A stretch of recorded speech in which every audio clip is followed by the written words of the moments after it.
पुढे भगवान म्हणतात महाभूतानि अहंकारो बुद्धी अव्यक्तमेव च इंद्रियाणि दशेकं च पंचचे इंद्रिय गोचरा इच्छा द्वेष सुखम दुःखम संघातश्चेतना धृती एतत् क्षेत्रम समासेन सविकारम उदाहृतम.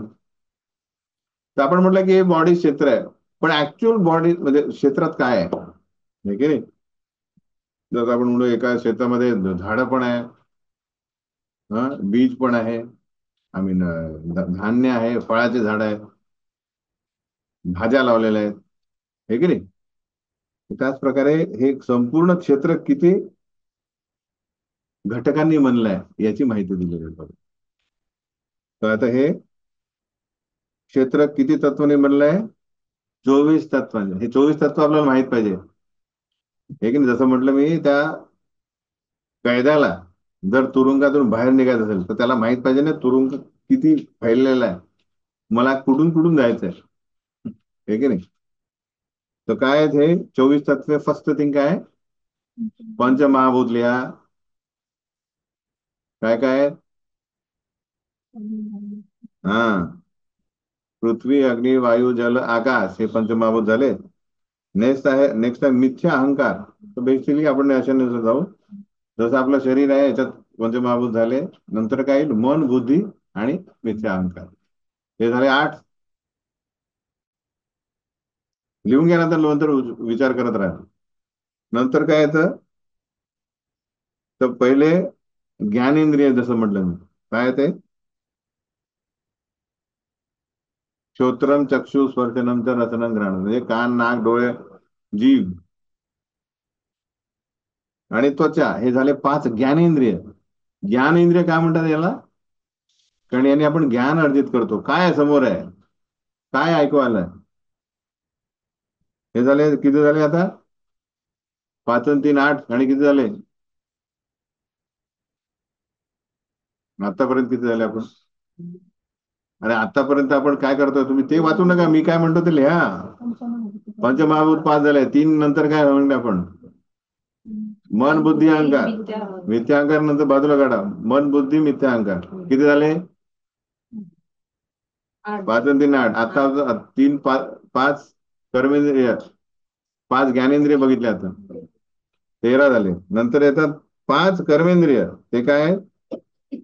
हात पाय वाणी उपस्थ गुदा, हे झाले कर्मेंद्रिय. यांनी कर्म करतो आपण विविध प्रकारचे, हे की नाही. किती झाले आता?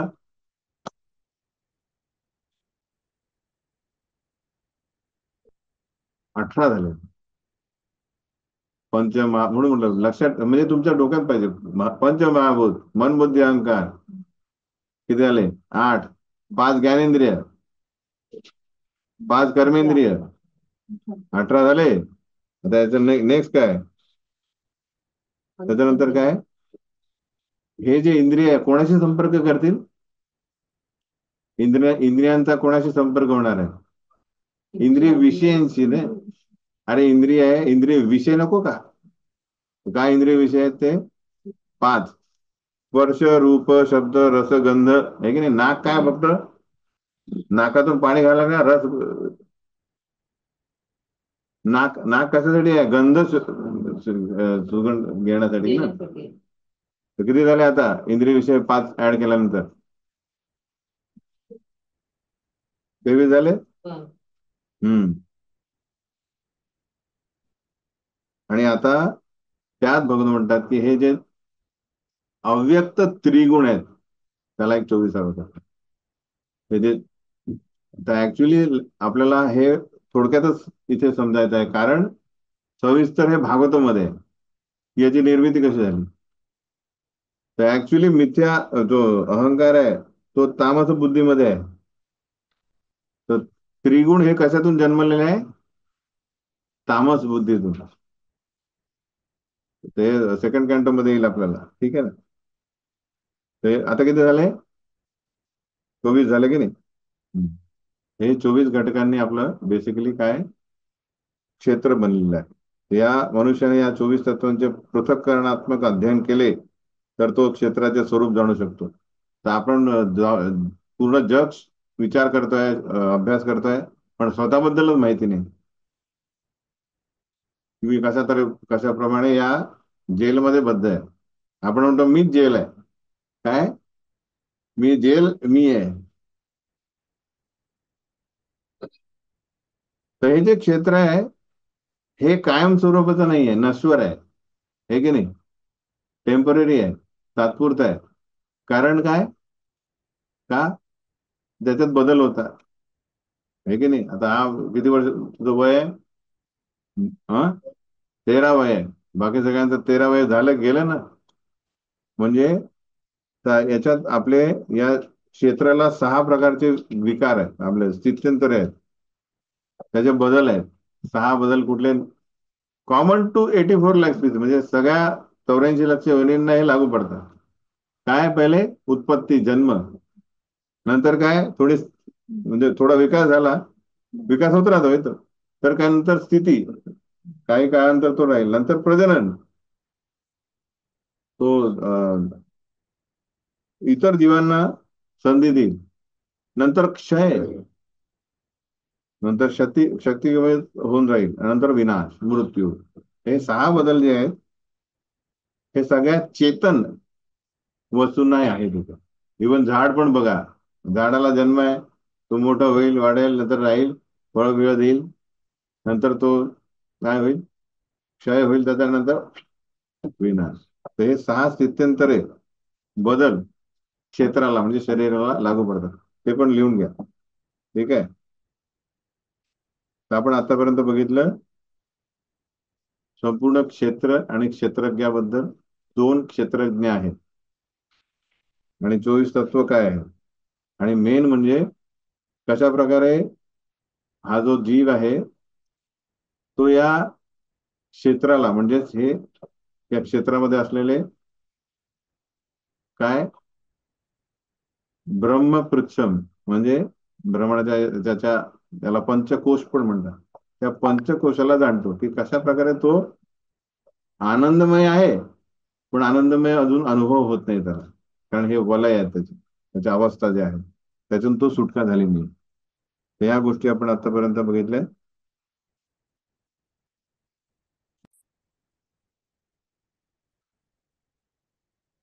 क्षेत्र झाला, क्षेत्रज्ञ झालं. आणि त्यांचे अजून काय विचारलं त्यांनी?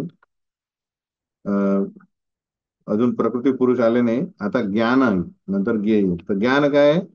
अमानित्वम, अदंभित्वम, अहिंसा, क्षांतिरार्जवम, आचार्य उपासनम, शौचम, स्थैर्यम, आत्मविनिग्रह, इंद्रियार्थेषु वैराग्यम, अनहंकार एव च, जन्म मृत्यु जरा व्याधिर दुःख दोषानुदर्शनम, असक्तिर अनभिष्वंगः, पुत्रदार गृहादिषु, नित्यं च समचित्तत्वम्, इष्ट अनिष्ट उपपत्तिषु, मयि चानन्य योगेन भक्तिर अव्यभिचारिणी, विविक्त देश सेवित्वम्, अरतिर्जन संसदि, अध्यात्म ज्ञान नित्यत्वं, तत्त्वज्ञानार्थ दर्शनम, एतज्ज्ञानम इति प्रोक्तम, अज्ञानम यततोऽन्यथा. तो मोठी लिस्ट आहे. ज्ञान म्हणजे काय, आणि या व्यतिरिक्त सर्व अज्ञान आहे. तर एक एक एक लिस्ट बघा. तर आपल्याला ज्ञान म्हणजे हे सगळे आत्मसात करायचं आहे. काय? फर्स्ट थिंग नम्रता, अमानित्वम.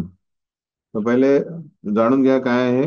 नम्रता, निरहंकार, अहिंसा, सहनशीलता, सरळपणा, आध्यात्मिक गुरुला शरण जाणे, पावित्र्य, स्थैर्य, आत्मसंयमन, इंद्रिय विषयांचा त्याग, मिथ्या अहंकारारहित, जन्म मृत्यू जरा व्याधी इत्यादी मधील दुःख दोष जाणणे, अनासक्ती, घरदार, पत्नी, मुलेबाळ इत्यादींपासून अनासक्ती, इष्ट आणि अनिष्ट गोष्टींमध्ये समचित्त राहणे, माझी निरंतर आणि अनन्य भक्ती करणे, एकांतवासात राहण्याची उत्कट इच्छा करणे, सामान्य लोकांपासून वेगळे राहणे, आत्मसाक्षात्काराच्या महत्वाचा स्वीकार करणे, आणि परम सत्याचा तत्वज्ञानात्मक शोध.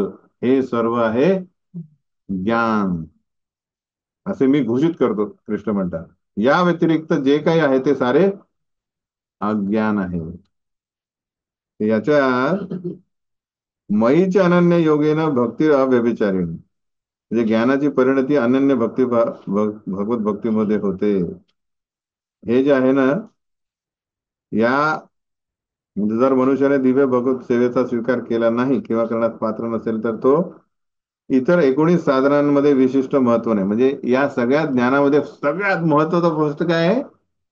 मईच्या अनन्य योगेन भक्तीर अव्यभिचारिणी, ही माझी निरंतर आणि अनन्य भक्ती करणे. जर हे या 20 मधनं, हे 20 आहेत घटक ज्ञानाचे, त्याच्यात हा घटक खूप महत्वाचा आहे. कुठले काय? भगवंतांची भक्ती करणे. जर हा घटक स्वीकारला नसेल तर इतर 19 जे ज्ञानाचे घटक आहेत तरी त्याला व्हॅल्यू राहणार नाही. अलग लक्षात. याला कसं म्हणावं की अरे, सगळं तुम्ही पॅक केलेलं आहे. कुठे पिकनिकला चालले, कुठे बाहेर देशात चाललेले आहे, सगळी पॅकिंग झाली आहे. थंड कपडे, गरम कपडे, खाण्यापिण्याचं सगळं सगळं सगळं केलेलं आहे. पोहोचले, तिथे वेळेत पोहोचलेलं आहे. पण काय नाही आहे? तिकीटच नाही आहे. तर त्याला काय अर्थ आहे का? अरे माझ्याकडे सगळं आहे पण तिकीटच नाही आहे. हे की नाही? तर तसंच काय, सगळं काय केलंय तुम्ही नवरा नाही पण भगवत भक्ती नाही आहे, त्याला काही अर्थ नाही. तुम्हाला कुठल्या त्या प्लेन मध्ये घेणारच नाही. तेवढा तिकीट पहिला दिखावा, आणि अभि फुल आहे, अभि तर तिकीट भेटणार नाही, तर ते घरी विसरले तुम्ही. म्हणून भगवत भक्ती जो करतो त्याला 19 ऑटोमॅटिक येतील. हे 19 घटक जे आहेत ज्ञानाचे, हे त्याला आत्मसात होतील. भगवंत त्यांच्यामध्ये विकसित करतील. पण हे भक्ती केली नाही तर स्वतंत्ररित्या हे प्राप्त करूनही उपयोग नाही, इतर 19 घटक. ओके. तर आता याच्यातली काही महत्वाची जी घटक आहेत त्यांची व्याख्या दिलेली आहे. अमानित्व म्हणजे नम्रतेचा अर्थ काय आहे? की ऍक्च्युली आपल्याला उलट, जिथे गेलो पहिले व्यवस्थित ड्रेस प्रेस करून जाणे, हे कशासाठी करतो आपण जनरली? इच्छा काय असते? म्हणजेच काय, दुसऱ्यांकडनं प्रशंसा मिळायला पाहिजे. हे की नाही? क्या दिख रहे हो आज आप. हा भाई, फिर मैं. हे की नाही? नाही तर असं ते असं येऊन गेलं तर म्हणते अरे भूत भूत करके क्या आया है वो. तर सगळे भूत बनून का नाही आहेत?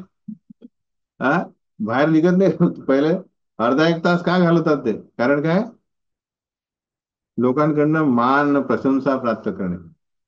तर अमानित्व म्हणजे मनुष्याने लोकांकडून मान प्राप्त करण्यास कदाचित उत्सुक असू नये. जे ऍक्च्युली जे भौतिकवादी लोक आहेत यांचं मेन अस्तित्वच असते काय? मान. हे की नाही? दुसरा अहिंसाचा अर्थ काय आहे? तर अहिंसा म्हणजे दुसऱ्याला ची हत्या करणे हे पण आहे. पण दुसरं सूक्ष्मरित्या अहिंसा काय आहे? दुसऱ्याला कुठल्याच प्रकारे दुःखात न टाकणे. लोक एकदम स्माइल करतील, म्हणजे स्मितहास्य करून हृदयात बाण मारू शकतात. आहे की नाही? आणि तू ती ऍक्च्युअली हिंसा झाली. ती पण हिंसाच आहे. दुसऱ्याला टोमणे मारणे, त्याला कमी लेखणे, ही अहिंसा, ही हिंसा झाली. म्हणून अहिंसा म्हणजे कुठल्याही वागण्याने आपण दुसऱ्यांना दुःखात न टाकणं, हे झाले. हिंसा, दुसऱ्याची हत्या करण्याची ही भयानक हिंसा झाली. हं? तर नुसती हत्या न करणे म्हणजे अहिंसा नाहीये. दुःखात न टाकणं. शांती म्हणजे मनुष्याने इतरांकडून होणारा अपमान सहन करणं शिकले पाहिजे. शांती, शांतीने शांती ही बेसिकली माझ्या पूर्वकर्मानुसार माझ्या जीवनामध्ये सुख दुःख येत आहे. हं? तर जसं आपल्याला बिल येतं, बिल, हे इलेक्ट्रिसिटी बिल आहे, भरा.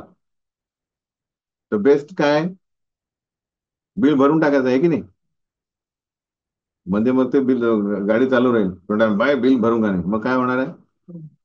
ते चालू, ते बिल भरत वाढत जाईल, वाढत जाईल, वाढत जाईल. नंतर बँक ते काटून टाकतील, पण अभी तुमको मिलेगा नहीं. त्याच प्रकारे आपल्या पूर्वकर्मानुसार आपल्याला काय आनंद येणार आहे? तुमको लॉटरी लग गया, लॉटरी घ्यायला परत जाऊ आपण पैसे घ्यायला, पण बिल आला म्हणतो त्याला म्हणतो अरे बिल आ गया. तर शांती म्हणजे काय? बिल आलं ते भरा, लॉटरी आली ती पण घ्या, बेसिकली. तर ते पुढचे त्याला म्हणतात की आणि इष्ट आणि अनिष्ट गोष्टींमध्ये समचित्त राहणे. नाचू नका की अरे लॉटरी लागली, आणि रडू नका की बिल आलं. हे सगळं आपल्या कर्मानुसार आलेलं आहे. आणि मेन म्हणजे काय आहे की प्रभुपाद लिहितात की जे भक्ती करत नाही त्यांच्या जीवनामध्ये काही अडथळे येणार नाही. पण भक्ती चालू केल्यानंतर आपल्या जीवनामध्ये जास्त अपमानास्पद घटना घडतील. हे की नाही? लोक म्हणतात, काय तिलक लावून फिरतोय तू? हं? तिलक लावल्यावर पण आपल्याला पहिले लाज वाटायची आहे ना. एवढा मोठा तिलक घालून रस्त्यावर कोण जाणे, लोक काय म्हणतील? हे की नाही? टकला करून जाणे, विचार करा. पहिल्यांदा मी इकडे आलो तर ते शाळेची बस थांबली, सगळे "अरे, टकला टकला." तर मी म्हटलं आहेच बाबा टकला, पण दाखव पूर्ण असं बघ, इकडनं पण बघा. मग ते लादले. हे की नाही? तर या गोष्टी काय, हे नॉर्मल झाल्या. मग लोक अजून काहीतरी काढतात, हे काय चहा कॉफी नाही, हे नाही ते नाही. तर तर प्रल्हाद महाराजांना तर त्याचे पिता मारायला निघाले की भक्ती करतोय तू. पण सगळ्या गोष्टी आपल्याला सहन कराव्या लागतील. दृढ निश्चयाने प्रगतीपथावर अग्रेसर होणे आवश्यक आहे. त्यानंतर अ, आचार्य उपासनं, आध्यात्मिक गुरुचा स्वीकार करणे खूप आवश्यक आहे. त्यानेच आपल्याला काय मिळेल? भगवत भक्तीमध्ये प्रवेश मिळेल. ठीक आहे.